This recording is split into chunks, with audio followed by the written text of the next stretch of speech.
Pernah nggak sih, kamu lagi scroll HP, terus lihat teman seumuranmu udah jadi sesuatu? Ada yang nikah, punya rumah, karirnya naik. Dan tiba-tiba muncul perasaan aneh. Bukan iri, tapi kayak kamu ketinggalan hidup. Seolah semua orang punya peta, dan kamu satu-satunya yang masih bingung arah. Perasaan ini sebenarnya sangat umum, dan dalam psikologi, ini bukan sekedar kurang percaya diri atau kebanyakan banding-bandingin. Ini lebih dalam dari itu. Ini tentang timeline yang tanpa sadar kita percaya, bahwa di usia tertentu, kita seharusnya sudah jadi seseorang. Mari kita lihat polanya. Kenapa perasaan ketinggalan hidup ini bisa muncul, dan kenapa rasanya berat banget?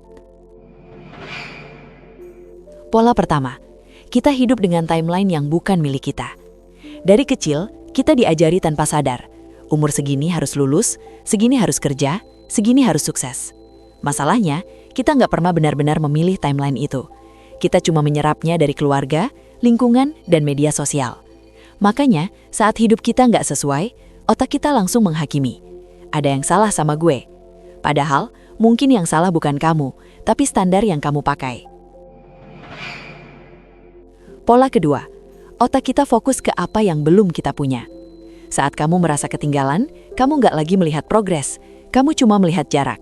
Contohnya, kamu sudah kerja, belajar, berkembang. Tapi yang kamu pikirkan justru, kenapa gue belum sampai sana? Ini bikin semua usaha terasa nggak cukup. Dan semakin sering kamu fokus ke kekurangan, semakin kamu merasa tertinggal. Pola ketiga, perasaan ini bikin kamu justru makin stuck. Ini bagian yang paling ironis. Semakin kamu merasa ketinggalan, semakin sulit kamu bergerak. Kenapa? Karena otakmu masuk ke mode terancam. Akhirnya, mau coba hal baru, takut salah. Mau pilih jalan, takut buang waktu. Mau istirahat, ngerasa nggak pantas. Hasilnya, bukan maju tapi diam di tempat. Bukan karena kamu malas, tapi karena kamu kelelahan secara mental. Pola keempat, kamu sebenarnya tidak lambat. Kamu sedang mencari yang tepat. Banyak orang terlihat cepat, karena mereka mengikuti jalur yang sudah ada. Tapi kamu mungkin berbeda. Kamu banyak mikir, kamu pertanyakan, kamu nggak mau asal jalan. Dan itu butuh waktu. Dari luar kelihatan lambat, tapi dari dalam, kamu sedang membangun sesuatu yang lebih jujur. Pola kelima, masa lalu kamu mungkin bukan untuk berkembang, tapi untuk bertahan. Ini yang sering nggak disadari.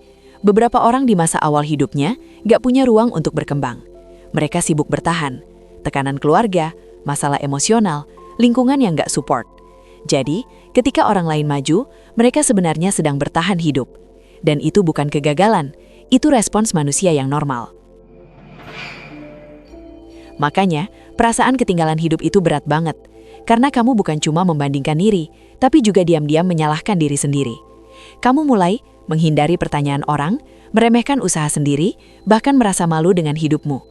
Padahal yang kamu jalani itu kompleks, dan yang orang lain lihat cuma potongan kecil. Yang lebih melelahkan lagi, kamu terus hidup dengan tekanan. Gue harus ngejar. Tapi kamu bahkan gak yakin harus ngejar apa.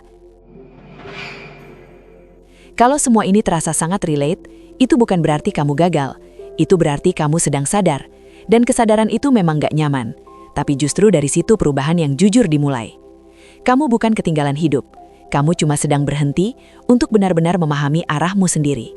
Dan itu sesuatu yang gak semua orang berani lakukan.